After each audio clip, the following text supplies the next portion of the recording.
Hi everyone. ఇవాళ చాలా ఫాస్ట్గా ఈజీగా ఫిష్ కర్రీ ఎలా వండాలో చూపిస్తాను. ఫిష్ కర్రీ అనేసరికి వామ్మో పెద్ద ప్రాసెస్ అనుకుంటారు అందరూ. అలా ఏం కాదండి, చాలా ఈజీగా ఫాస్ట్గా చేయొచ్చు. నేను చేసే విధానం చూపిస్తాను ఇప్పుడు. ఫస్ట్ ఒక బౌల్లో ఫిష్ పీసెస్ తీసుకొని సాల్ట్ లెమన్ వేసి వాటర్ పోసి బాగా కడగాలండి.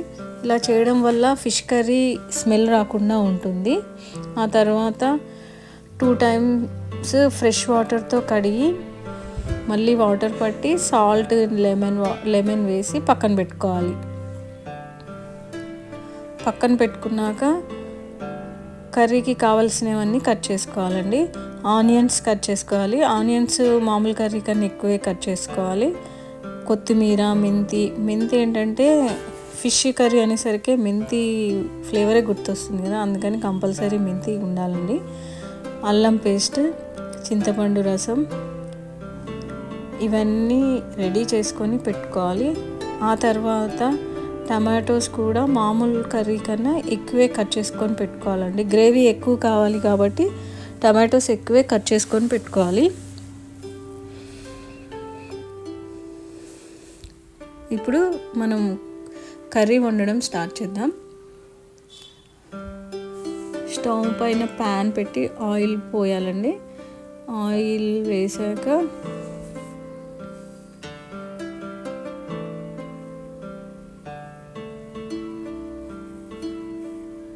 ఆయిల్ హీట్ అయ్యిందండి.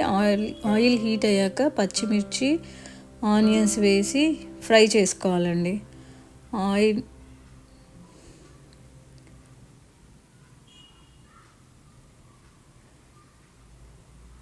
అవి కొంచెం ఫ్రై అయ్యాక మెంతి వేసుకోవాలండి. ఫస్ట్ మెంతి ఏంటంటే కొంచెం ఎక్కువ ఫ్రై అవ్వాలి, లేకపోతే చేదు వస్తుందండి. అందుకని మెంతి ఫస్ట్ వేసుకొని దాన్ని ఆయిల్లో బాగా ఫ్రై అవనిచ్చాక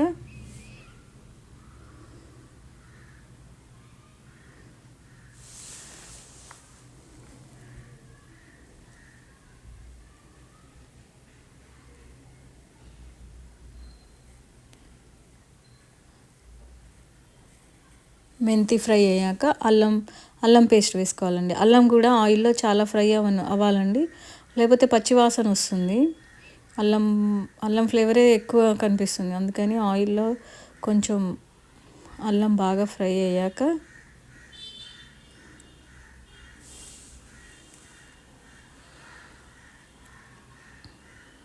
కొత్తిమీర వేసుకోవాలి.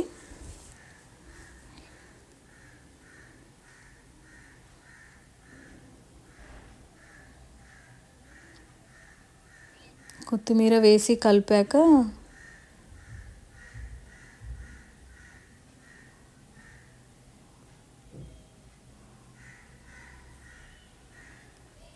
పసుపు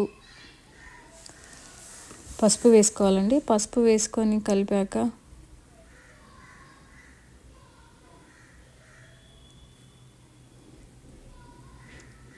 ఇవన్నీ కొంచెం మీడియం ఫ్లేమ్లో వేసుకొని కలుపుకోవాలండి. ఆ తర్వాత కారపొడి వేసుకోవాలండి. కారపొడి ఏంటంటే కొంచెం ఎక్కువ వేసుకోవాలండి, ఎందుకంటే నాన్ వెజ్కి కారం తక్కువ ఉంటే బాగోదు. అందుకని కారం 1 స్పూన్ ఎక్కువే వేసాను.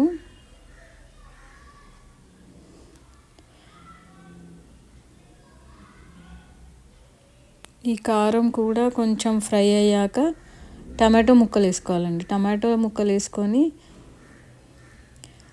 బాగా కలుపుకోవాలి. కింద అడుగు మాడకుండా చూసుకోవాలండి.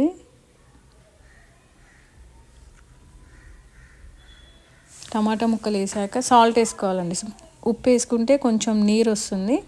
మనకి టమాటా ముక్కలు బాగా ఉడుకుతాయి, తొందరగా ఉడుకుతాయి.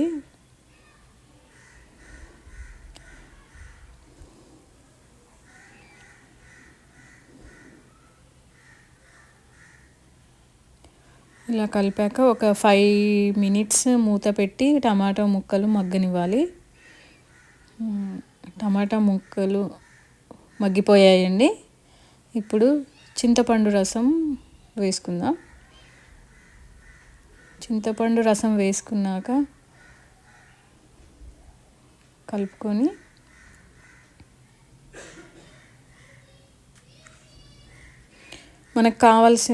మనకి ఎంత కన్సిస్టెన్సీ కావాలో అన్ని వాటర్ పోసుకోవాలండి. మన కర్రీ ఏ కన్సిస్టెన్సీలో కావాలి అనుకుంటే అన్ని వాటర్ పోసుకొని గరం మసాలా, ధనియా పౌడర్, జీరా పౌడర్ వేసుకోవాలి.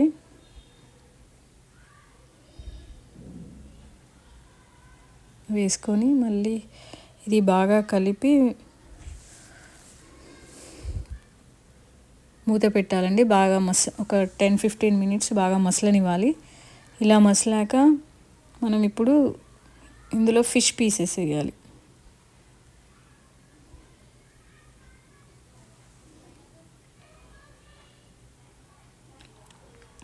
ఫిష్